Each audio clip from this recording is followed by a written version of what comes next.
जय हिंद दोस्तों, अपना YouTube चैनल सूरज पथ क्लासेज में हार्दिक स्वागत है।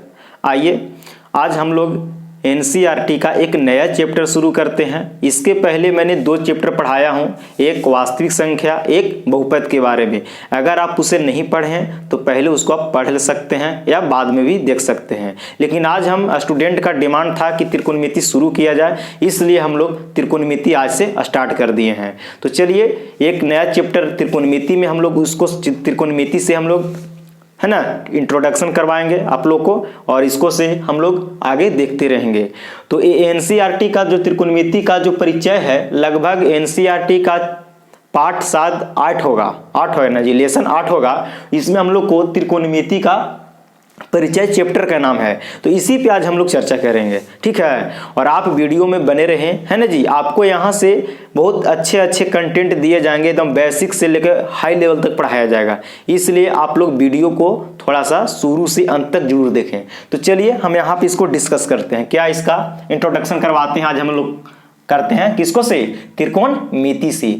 यानी कि देखिए कॉन्सेप्ट हम लोग पहले सीखेंगे, त्रिकोणमिति के क्या सीखेंगे, कॉन्सेप्ट पहले जानकारी लेंगे, तब तो एक्सरसाइज पे चलेंगे। तो चलिए चैप्टर का नाम है त्रिकोणमिति का परिचय, इंट्रोडक्शन ऑफ ट्राइगोनोमेट्री। क्लियर। चलिए तो यहाँ पे पहले हम लोग को त्रिकोणमिति के बारे में क्या है ना जी, इसके बारे में जानना होगा, तब तो हम लोग पूरा अच्छा से इसको कर पाएंगे। चलिए तो मैंने यहाँ पे इसका कुछ ही बात था त्रिकोणमिति का, मैंने उसको यहाँ पे लिखा हूँ। क्या लिखा हूँ कि त्रिकोणमिति गणित की वह शाखा है जिसमें त्रिभुज और त्रिभुजों से बनने वाले बहुभुजों का अध्ययन होता है।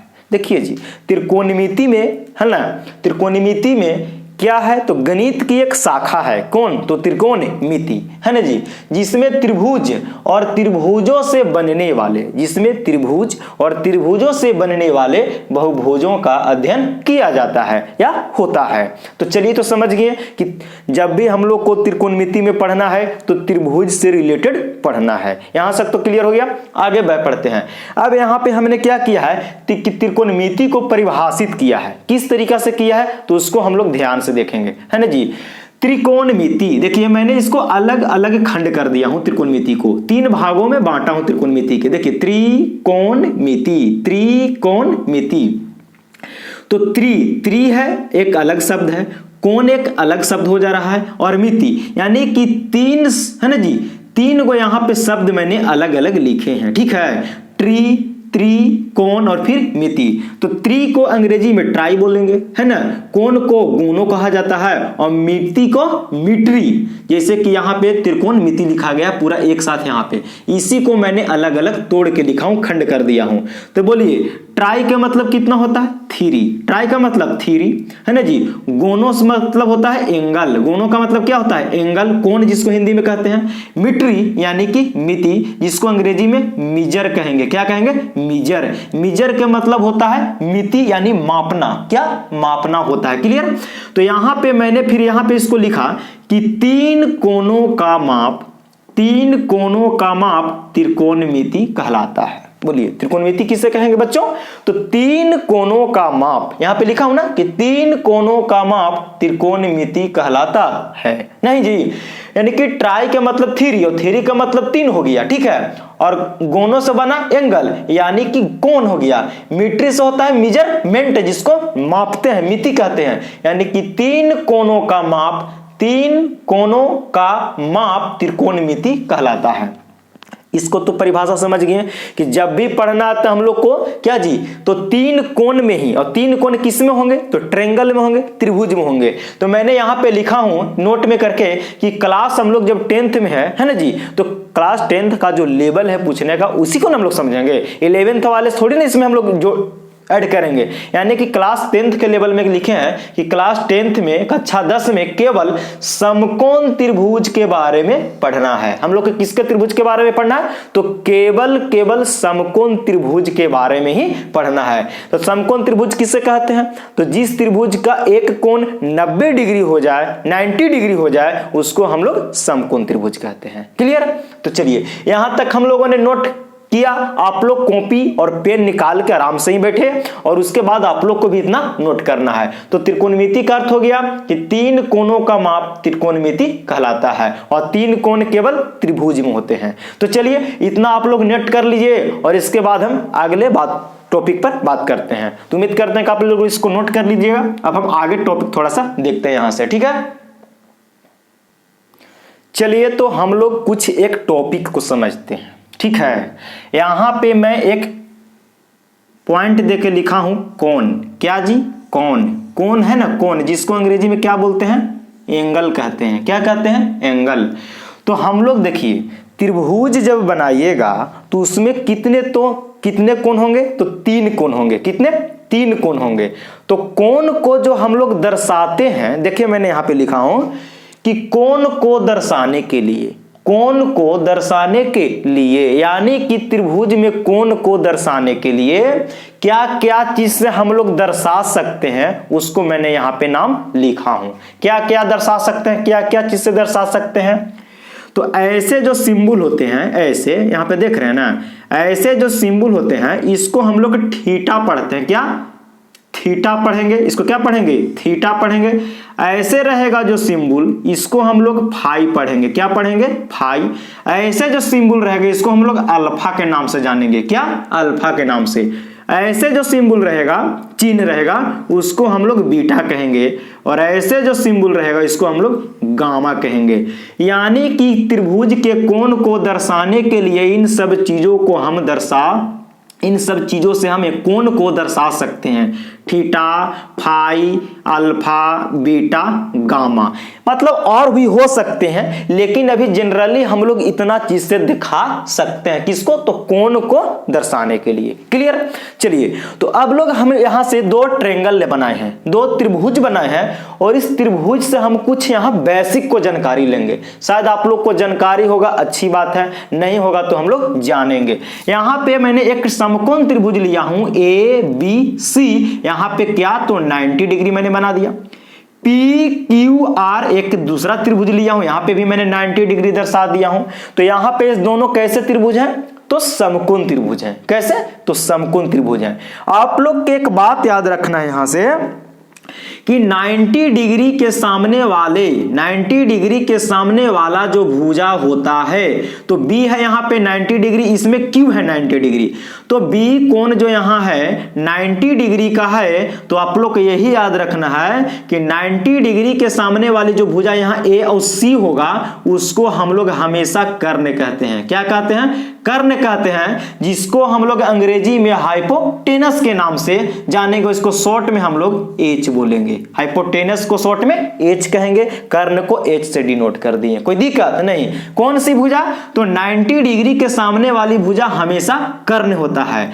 मान लो कि अब यहां पे 2 कोण बचा, एक A बचा और एक C बचा। एक A बचा, एक C बचा। मान लेते हैं कि C कोण पर मान लेता हूं कि C कोण पे थीटा कोण बनता है। कितना कोण बनता है? थीटा कोण बनता है। C कोण पे कितना? थीटा कोण बनता है। तो आपको एक यही बात याद रखना है, इंपॉर्टेंट बात, कि थीटा के सामने वाला जो भुजा होगा, भैया थीटा के सामने वाला जो भुजा होगा वो हमेशा लंब होता है। हमेशा क्या होता है? तो लंब होता है।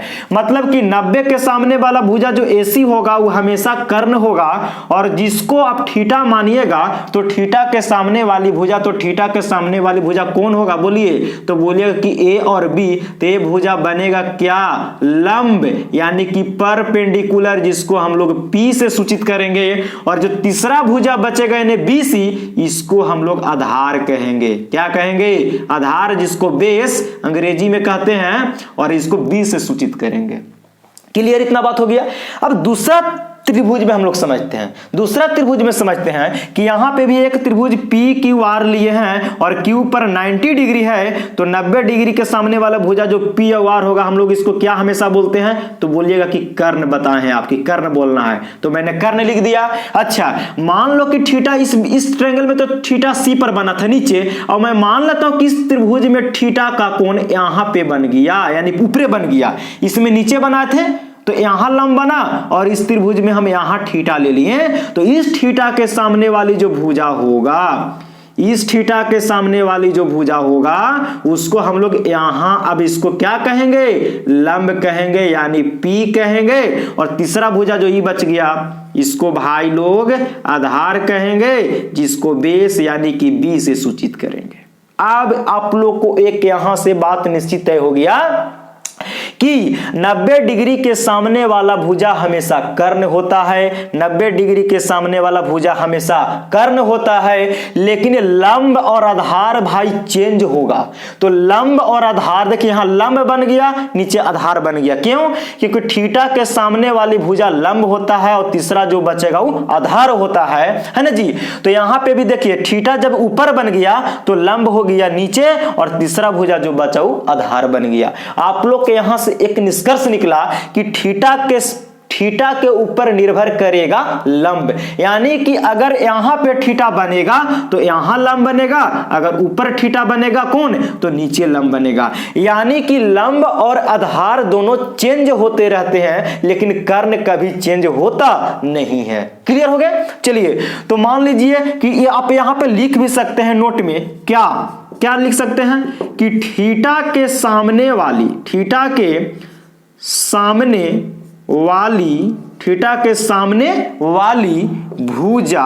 भुजा क्या जी, भुजा हमेशा लंब होता है, भुजा हमेशा लंब होती है, भुजा हमेशा लंब होती है। कौन वाला होता है जी? तो थीटा के सामने वाली भुजा हमेशा लंब होती है। यानी कि थीटा पर निर्भर करेगा कि कौन लंब बनेगा। अगर यहां थीटा बनेगा तो इसके सामने ई भुजा लंब बनेगा, अगर ऊपर थीटा कौन लेते हैं तो इसको सामने ई लंब बन जाएगा। तो लंब और आधार दोनों चेंज होते रहेगा। क्लियर हो गए हम लोग? तो चलिए अब हम लोग अगले टॉपिक को यहां से आगे समझते हैं कि क्या टॉपिक है। ठीक है, चलिए दोस्तों, तो अगला जो टॉपिक है हम लोग का क्या है तो सामने है, उसको हम लोग इंट्रोडक्शन करते हैं। यहां पे मैंने लिखा हूं पॉइंट कि त्रिकोणमितीय अनुपात, क्या मैंने लिखा हूं? त्रिकोणमितीय अनुपात, ट्राइगोनोमेट्रिक रेशियो अंग्रेजी में बोलते हैं। ठीक है, तो यहां पे मैंने इसको क्या परिभाषित किया, मतलब कि त्रिकोणमितीय अनुपात किसे कहते हैं, त्रिकोणमितीय अनुपात किसे कहते हैं। तो चलिए इसको समझते हैं कि त्रिकोणमितीय अनुपात होता क्या है। तो देखिए यहां पे मैंने लिखा हूं, इसका परिभाषा बोल सकते हैं, इसको अर्थ बोल सकते हैं कि यह समकोण त्रिभुज के, सॉरी त्रिभुज भी लिख सकते हैं, कोई दिक्कत नहीं, यह समकोण त्रिभुज के एक न्यून कोण और कोई दो भुजाओं के बीच का संबंध स्थापित करता है। कौन जी? तो त्रिकोणमितीय अनुपात। कौन जी? त्रिकोणमितीय अनुपात जो है यह समकोण त्रिभुज के, यहां त्रिभुज भी लिख सकते हैं, कोई दिक्कत नहीं है। ठीक है, या त्रिभुज के चिन्ह दे दीजिए, त्रिभुज के एक न्यून कोण और कोई दो भुजाओं के बीच का संबंध स्थापित करता है। कौन? तो त्रिकोणमितीय अनुपात। क्लियर? यानी कि त्रिकोणमितीय जो अनुपात होता है ना जी, यह समकोण त्रिभुज के एक न्यून कोण और कोई दो भुजाओं के बीच का संबंध को दर्शाता है। कौन? तो त्रिकोणमितीय अनुपात। क्लियर? तो अगला जो यहां पे टॉपिक मैंने लिखा हूं क्या, कि त्रिकोणमितीय अनुपात 6 होते हैं। त्रिकोणमितीय अनुपात कितने होते हैं? तो त्रिकोणमितीय अनुपात टोटल 6 होते हैं। कितने? 6 होते हैं। तो कौन कौन 6 होते हैं उसको हम लोग यहां नाम जानेंगे। क्या नाम जानेंगे कि नहीं? तो पहला होता है साइन, SIN, साइन, और जिसको शॉर्ट में हम लोग SIN यानी संक्षिप्त नाम बोल सकते हैं।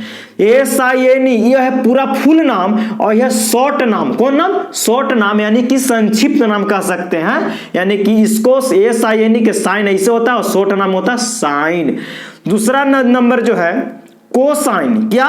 कोसाइन, और कोसाइन को हम लोग शॉर्ट में कोस बोलते हैं। क्या बोलते हैं? कोस। तीसरा नंबर जो है टेंजेंट, क्या? टेंजेंट, जिसको हम लोग शॉर्ट में टेन बोलते हैं। क्या बोलते हैं? टेन बोलते हैं। चौथा नंबर में जो होता है कोसेकेंट होता है। क्या? कोसेकेंट, जिसको हम लोग शॉर्ट में कौशिक कहते हैं। क्या? कौशिक। 5 नंबर सेकेंट, क्या? सेकेंट को शॉर्ट में हम लोग सेक के नाम से जानते हैं। और छठा नंबर जो लास्ट है कोटेंजेंट, क्या कोटेंजेंट, जिसको शॉर्ट में कोट कहते हैं, सॉरी क्या कहते हैं, कोट कहते हैं। यानी कि ई जो हुआ नाम, इस ई नाम और ई नाम, यही नाम हम लोग ज्यादा लिखते हैं। यानी कि जो नाम हम लोग लिखते हैं वो किस रूप में रहता है, तो संक्षिप्त रूप में रहता है। किस रूप में, संक्षिप्त रूप में, यानी कि शॉर्ट में हम लोग लिखते हैं नहीं। SIN, साइन को साइन, कोसाइन को कोस, टेंजेंट को टेन, कोसेकेंट को कोसेक, और सेकेंट को सेक, और कोटेंजेंट को कोट। इसको संक्षिप्त में हम लोग ऐसे शॉर्ट में लिख के नाम चलते हैं। मतलब बड़ा नाम न लिख करके छोटा नाम से हम लोग इसको लिखते हैं शॉर्ट में। क्लियर। तो त्रिकोणमितीय अनुपात टोटल 6 होते हैं। क्लियर हो गया कि त्रिकोणमितीय अनुपात टोटल कितने होते हैं, 6 होते हैं। और 6 को आप नाम लिख लीजिए। ऑब्जेक्टिव में कभी कभी ये नामों को पूछ देता है कि टेंजेंट का शॉर्ट नाम क्या है, या टेंजेंट किसका है ना, टेन किसका संक्षिप्त रूप है, तो टेंजेंट का। कोसेकेंट, कौसेक, कौसेक किसका संक्षिप्त रूप है, तो कौसेकेंट का। सेक किसका संक्षिप्त रूप है, तो सेकेंट का। कोट किसका संक्षिप्त रूप है शॉर्ट नाम, तो कोटेंजेंट का। इतना क्लियर हुआ कि त्रिकोणमितीय अनुपात जो होता है एक न्यून कोण और 2 भुजाओं के बीच को संबंध को दर्शाता है। और त्रिकोणमितीय अनुपात टोटल कितने होते हैं, 6 होते हैं। और 6 को आप कॉपी में नाम इसको आराम से नोट कीजिए। फिर हम अगले बात जो टॉपिक है ना जी, जो अगले पॉइंट है उस पर हम चर्चा करेंगे। तो इतना उम्मीद करते हैं कि आप लोग नोट कर लीजिएगा। ठीक है, चलते हैं आगे यहां से। चलिए, तो जो त्रिकोणमितीय अनुपात 6 होते हैं उनका क्या संबंध होता है, कैसे होता है, उसको हम लोग चर्चा करेंगे। तो त्रिकोणमितीय अनुपात 6 होते हैं। शॉर्ट नाम हम यहाँ पे लिख लिए हैं, फुल नाम नहीं लिखे हैं, शॉर्ट नाम लिखे हैं। Sine theta, cos theta, tan theta, cosec theta, sec theta, cot theta. हम यहाँ पे त्रिभुज, मैंने यहाँ पे एक ABC बनाया हूं, B पर 90 डिग्री बनेगा और C को मैंने मान लिया हूं थीटा। आप चाहे तो एंगल को बीटा भी मान सकते हैं, अल्फा भी मान सकते हैं, गामा भी मान सकते हैं, कोई दिक्कत नहीं है। क्लियर। तो यहाँ पे मैंने यहाँ पे एंगल में थीटा मान रखा हूं, तो इसीलिए मैंने समेट एंगल के रूप में थीटा थीटा थीटा। और त्रिकोणमितीय अनुपात का परिभाषा क्या था कि कोई एक न्यून कोण, कोई एक समकोण में ना, तो समकोण में कोई एक न्यून कोण, बोलिए जब B पर 90 डिग्री हो गया तो C और एक ऐसा कोण बनेगा तो न्यून कोण बनेगा। क्यों जी, कि त्रिभुज के तीनों कोणों का योग होता है 180 डिग्री। एक अकेला B जब 90 डिग्री हो गया तो A और C बनेगा, है ना। 90 से जब भी बनेगा तो छोटा छोटा। हम ये नहीं बोल रहे कि 45-45 हो जाए, लेकिन कोई एक बड़ा और कोई एक छोटा होगा। हो सकता है 60-30 भी हो सकता है, इससे भी कम हो सकता है ना जी, या बेसी। लेकिन जब भी बनेगा A और C पर कोण तो 90 डिग्री से छोटा ही बनेगा। तो बोलिए, त्रिकोणमितीय अनुपात कहता था कि एक न्यून कोण और कोई 2 भुजाओं के बीच का संबंध। तो यहाँ पे C पे मैंने मान लिया थीटा, तो थीटा जो यहाँ पे कैसा कोण है, तो न्यून कोण है। और कोई 2 भुजा, कर्ण हो, लंब हो, आधार हो, कोई 2 भुजा के बीच को संबंध को दर्शाता है। तो मैंने 6 अनुपात यहाँ पे लिखा हूं, देखिए तो इसको समझते हैं। तो साइन थीटा बराबर होता है, वो होता है लंब, क्या होता है, लंब, और बटे में होता है कर्ण। क्या होता है, कर्ण, लंब बटे कर्ण। कोस थीटा बराबर क्या होता है, तो कोस थीटा बराबर होता है आधार। कोस थीटा बराबर होता है आधार और बटे में होता है कर्ण। क्या होता है, कर्ण। टेन थीटा बराबर क्या होता है, तो टेन थीटा बराबर होता है लंब, क्या, लंब, और बटे में आधार। लंब बटे में आधार होता है, कोई दिक्कत नहीं है। आप 3 गो के केवल याद कीजिए, कितना को, 3 गो को। साइन थीटा बराबर लंब बटे कर्ण, कोस थीटा बराबर आधार बटे कर्ण, टेन थीटा बराबर लंब बटे आधार। क्लियर हो गया। अब यही 3 गो को यहां पे मैंने सामने इसलिए लिखा कि ताकि हम लोग को याद करने में और लिखने में आसान हो जाएगा। देखिए कैसे, साइन थीटा का जो होता है क्या है, लंब बटे कर्ण। अगर कौशिक को लिखना होगा तो पलट के लिख दीजिए, यानी कि कर्ण जाएगा ऊपर और लंब आएगा नीचे, यानी कि साइन के उल्टा कौशिक होता है, तो इसको भी पलट के लिखिए। तो कौशिक थीटा बराबर हो जाएगा क्या, कर्ण और बटे में लंब। कर्ण और बटे में लंब। क्लियर।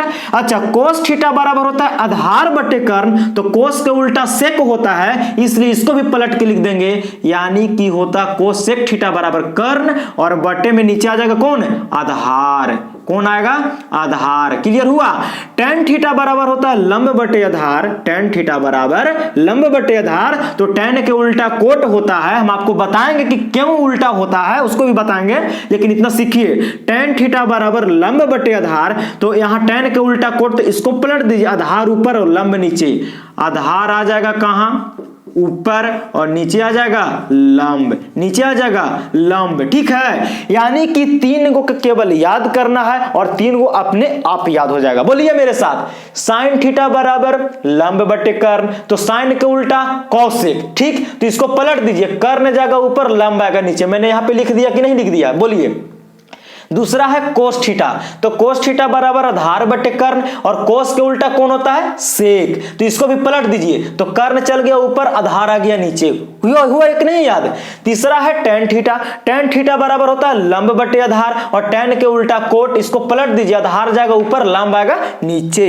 अब यहां से और इसको शॉर्ट में थोड़ा सा कैसे करेंगे, तो समझिए, यहां पे मैंने लिख दे रहा हूं, लंब को क्या जी, लंब को हम लोग बोलते हैं क्या, परपेंडिकुलर, परपेंडिकुलर कहते हैं, जिसको हम लोग किसको से सूचित करते हैं, लंब को, तो लंब को हम लोग P से सूचित कर देंगे। किसको से, P से।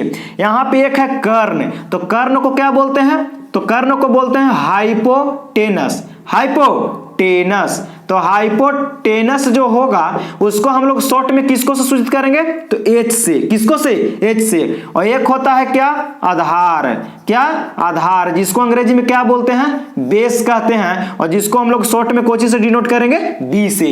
यानी कि साइन थीटा बराबर लंब बटे कर्ण, और लंब को शॉर्ट में P कहेंगे, कर्ण के शॉर्ट में हाइपोटेनस यानी H कहेंगे, आधार को बेस यानी B से सूचित करेंगे। तो बोलिए, लंब को P से, तो हो गया P और बटा, कर्ण को क्या से, तो H से, तो P बटे H हो गया। यहां से हुआ कि नहीं हुआ, नहीं, साइन थीटा बराबर P बटे H भी बोल सकते हैं, कोई दिक्कत नहीं है। कोस थीटा बराबर आधार बटे कर्ण, आधार को शॉर्ट में B कहेंगे, तो हो जाएगा B, क्या, B, और कर्ण को शॉर्ट में H, यानी कि B बटे H कह देंगे, कोई दिक्कत नहीं है। tan थीटा बराबर लंब बटे आधार, लंब को कहेंगे P और आधार को कहेंगे B, यानी कि tan थीटा बराबर हो जाएगा P बटे B, P बटे B। इसी प्रकार इसको भी शॉर्ट में लिख दीजिए, कर्ण को H बोलेंगे, लंब को P कहेंगे, तो H बटे P हो गया। यहां से कर्ण को H बोलेंगे, आधार को B कहेंगे, तो H बटे B हो गया। यहां पे आधार को B बोलेंगे और लंब को P बोलेंगे, यानी कि B बटे P हो गया। तो याद हुआ कि नहीं हुआ, बोलिए। साइन के उल्टा क्या होता है, तो कौशिक, साइन के उल्टा कौशिक, तो साइन बराबर P बटे H, तो कौशिक के H बटे P। क्लियर। चलिए, कोस थीटा के B बटे H होता है, तो इसको पलट दीजिए, तो सेक हो जाएगा कोस के, और इसको पलटिएगा तो कर्ण बटे आधार यानी कि H बटे B हो जाएगा। tan थीटा बराबर P बटे B, तो tan के उल्टा कोट, तो इसको पलट दीजिए, तो B बटे P हो गया। याद हुआ। पर लंब को परपेंडिकुलर कहेंगे, जिसको शॉर्ट में P से सूचित करेंगे, और कर्ण को हाइपोटेनस कहेंगे, जिसको H से सूचित करेंगे शॉर्ट में, और आधार को बेस कहेंगे, जिसको B से सूचित करेंगे। तो आप इसको जल्दी कॉपी में नोट कीजिए, तब हम फिर आगे बताते हैं। हो गया होगा नोट। चलिए, तो यहां से हम लोग आगे बढ़ते हैं। याद रखना है कि साइन के उल्टा कौशिक, कौशिक के उल्टा साइन। क्लियर। कोस के उल्टा सेक, सेक के उल्टा कोस। अगला tan के उल्टा कोट, कोट के उल्टा tan। बस 3 को के याद कर लेंगे इधर, तो 3 को उधर अपने आप याद हो जाएगा। क्लियर। चलिए, तो आगे हम लोग बढ़ते हैं। यहां से आप लोग इसको याद कर लीजिएगा बहुत अच्छे तरीका से। ओके, चलिए तो कुछ एक पॉइंट को हम लोग और सीखते हैं, जो आप क्लास 8 में भी सीखे होंगे, क्लास 9th में भी सीखे होंगे, और आज हम क्लास 10th में भी इस टॉपिक पे बात करेंगे। तो क्या ये टॉपिक है, इसको हम लोग 8 में भी सीखना, 9th में भी, 10th में भी, और 10th में सबसे ज्यादा इसके यूज है। क्या है, तो समझते हैं। मैंने यहाँ पे पॉइंट बना के लिखा हूं कि पाइथागोरस प्रमेय का सूत्र। एक वैज्ञानिक थे सॉरी गणितज्ञ थे पाइथागोरस। वो अब एक मतलब कि उनका एक प्रमेय है, कह सकते हैं कि उनका कहना था कि देखिए पाइथागोरस प्रमेय से हम कह रहे हैं, हम नहीं बोल रहे हैं, पाइथागोरस प्रमेय जी ने इसको सिद्ध करके किया है कि पाइथागोरस प्रमेय से हम जानते हैं कि समकोण त्रिभुज में, केवल भाई समकोण त्रिभुज में बात कर रहे हैं, ठीक है, और कोई त्रिभुज में नहीं बात की, केवल समकोण त्रिभुज में, समकोण त्रिभुज में दो भुजा के वर्गों का योग, दो भुजा के वर्गों का योग तीसरी भुजा के वर्गों के बराबर होती है। मतलब कि समकोण त्रिभुज में तीन भुजा होती है, तो दो भुजा के वर्गों के योग तीसरी भुजा के वर्गों के बराबर होती है। कहने का मतलब कि मैंने यहां पे एक समकोण त्रिभुज बनाया हूं ए बी सी, जहां बी पे 90 डिग्री है। आप ए बी सी ऐसे भी नामकरण किसी तरीका से दे सकते हैं, कोई दिक्कत नहीं है। तो B पे जब 90 डिग्री है तो यहां पे 90 डिग्री है, तो 90 के सामने वाला भुजा हम आपको क्या बोले थे कि हमेशा कर्ण बनता है। क्या बनता है? जिसको शॉर्ट में H हाइपोटेनस सूचित करते थे। यहां पे मैंने एंगल A पर थीटा मैंने कोण माना, तो थीटा के सामने वाली भुजा कौन होगा? तो बोलिएगा कि BC, जिसको हम लोग क्या कहेंगे? लंब कहेंगे, और शॉर्ट में इसको हम लोग परपेंडिकुलर यानी P से सूचित करेंगे। और तीसरा भुजा को हम लोग क्या कहेंगे? तो आधार कह देंगे, जिसको शॉर्ट में बी कहेंगे। तो इनका एक कथन था, यही पाइथागोरस प्रमेय का कथन है कि समकोण त्रिभुज में दो भुजा के वर्ग करके जोड़ दीजिए और तीसरी भुजा के वर्ग के बराबर होती है। तो देखिए बी के सामने 90 के सामने वाला बड़ा भुजा कर्ण, एक आप और बात जान लीजिए कि यहां पे कर्ण है, लंब है, आधार है, तो इन तीनों में सबसे बड़ा कर्ण होता है, सबसे बड़ा कर्ण होता है। लंब और आधार जो है से कर्ण से हमेशा छोटा होता है, कर्ण से हमेशा छोटा होता है। और लंब और आधार में लंब भी बड़ा हो सकता है, आधार भी बड़ा हो सकता है, या लंब कभी छोटा भी हो सकता है, आधार कभी बड़ा हो सकता है, लेकिन कर्ण भैया इन दोनों से हमेशा बड़ा रहता है। क्यों? कि दो छोटा भुजा के वर्गों के योग के तीसरी भुजा के वर्ग के बराबर होता है। क्लियर? तो चलिए यहां से क्या है लॉजिक, इसको हम यहां पे लिखेंगे, ठीक है। तो पहला यहां से जो फार्मूला बन के आता है पाइथागोरस प्रमेय से कि कर्ण बराबर कर्ण का स्क्वायर जो होता है, यानी कि 90 के सामने बड़ा भुजा के वर्ग है ना जी, बड़ा भुजा के सबसे बड़ा भुजा कर्ण है, तो कर्ण के स्क्वायर बराबर होता है तो लंब का स्क्वायर क्या होता है? लंब का स्क्वायर प्लस में आधार का स्क्वायर प्लस में आधार का स्क्वायर। देखिए तो दो भुजा के वर्ग किए, वर्ग का मतलब पामर दो होना चाहिए, तो लंब का स्क्वायर प्लस आधार का स्क्वायर। दो छोटा भुजा को मैंने जब स्क्वायर करके जोड़ेगा तो तीसरी भुजा जो बड़ा भुजा है AC या CA कर्ण, उसके वर्ग के बराबर होता है। क्लियर? तो यहां से हम ऐसे भी कर सकते हैं यहां में करके कि कर्ण बराबर क्या? तो कर्ण बराबर स्क्वायर हटाएंगे कर्ण पर से तो पूरा इस पे रूट चढ़ जाएगा। क्या चढ़ेगा? रूट, यानी कि कर्ण बराबर हो जाएगा क्या? तो लंब का स्क्वायर प्लस में आधार का स्क्वायर। कोई दिक्कत नहीं। तो यहां से एक फार्मूला बन गया कि कर्ण बराबर लंब के स्क्वायर प्लस आधार के स्क्वायर के रूट अंडर, रूट में रहेगा। अगर रूट नहीं लगाइएगा तो इधर भी वर्ग स्क्वायर रहेगा, इन दोनों पर भी स्क्वायर रहेगा, ठीक है। इसी का शॉर्ट में देखिए कर्ण को क्या कहते हैं शॉर्ट में? H। तो H बराबर यहां से इस तरीका से भी लिख सकते हैं कि रूट अंडर लंब को शॉर्ट में P कहते हैं, तो P का स्क्वायर, और आधार को शॉर्ट में B कहते हैं तो B का स्क्वायर। ये भी फार्मूला बन जाएगा। यहां से दूसरा फार्मूला क्या बनेगा? यहां से दूसरा बनेगा, मान लीजिए कि हमको लंब निकालना है। क्या निकालना है? लंब। तो जब लंब निकालना है तो बोलिए लंब निकालना है तो आधार इधर, आधार का स्क्वायर इधर प्लस में है, इधर आएगा कर्ण जोड़े बराबर के इस साइड आएगा बायां तरफ तो माइनस में हो जाएगा। आधार प्लस में तो क्या होगा? माइनस में हो जाएगा, यानी कि और लंब पर से स्क्वायर हटाएंगे तो फिर रूट चढ़ जाएगा। यानी कि डायरेक्ट हम यहां से लंब बराबर लिख सकते हैं क्या? कि कर्ण का कर्ण का स्क्वायर माइनस का आधार का स्क्वायर माइनस का आधार का स्क्वायर, और लंब पर स्क्वायर नहीं है तो यहां क्या चढ़ाएंगे, तो रूट चढ़ा देंगे। क्या, तो रूट अंडर हो जाएगा। क्या होगा, रूट अंडर हो जाएगा। ठीक है, यानी कि शॉर्ट में आप इसको ऐसे भी लिख सकते हैं कि P बराबर रूट अंडर H का स्क्वायर माइनस B का स्क्वायर। P से कहने का मतलब परपेंडिकुलर यानी लंब बराबर H का स्क्वायर माइनस B का स्क्वायर। क्लियर। तीसरा फार्मूला क्या हो जाएगा यहां से, तो तीसरा हो जाएगा यहां से आधार भी तो ज्ञात कर सकते हैं डायरेक्ट हम लोग। तो आधार बराबर हो जाएगा कर्ण का स्क्वायर माइनस लंब का स्क्वायर माइनस लंब का स्क्वायर के कौची रूट अंडर। यानी कि शॉर्ट में इसको कैसे लिखेंगे, तो आधार को शॉर्ट में B कहते हैं, यानी कि B बराबर रूट अंडर H का स्क्वायर और माइनस P का स्क्वायर। क्लियर हुआ। यानी कि आप यहां से एक लॉजिक बना सकते हैं क्या, कि कर्ण तो बड़ा भुजा होता है। कर्ण कैसा भुजा, तो बड़ा। तो कर्ण बराबर यानी H बराबर P का स्क्वायर प्लस B का स्क्वायर। P कहे तो लंब और B कहे तो हो जाएगा आधार। यानी कि P का स्क्वायर प्लस B का स्क्वायर, यानी कि जब बड़ा भुजा निकालेंगे कर्ण तो दोनों छोटा भुजा को स्क्वायर करके और रूट में रखेंगे। ठीक है। अगर मान लो कि आपको P निकालना हो या B निकालना हो, आपको लंब निकालना हो या आधार निकालना हो, तो ध्यान से आप देखो यहां पे कि H है यानी कर्ण बड़ा भुजा, तो बड़ा भुजा में से हमेशा छोटा भुजा घटेगा, हमेशा छोटा भुजा घटेगा। अगर P निकालते हो आप तो B को घटा देंगे बड़ा भुजा H में से, अगर आप यहां से B निकालते हो तो H में से घटाएंगे P को, P निकालेंगे तो B को घटाएंगे और B निकालेंगे तो P को घटाएंगे। किसको में से घटाएंगे, तो H के H में से घटाएंगे, यानी बड़ा भुजा में से घटाएंगे।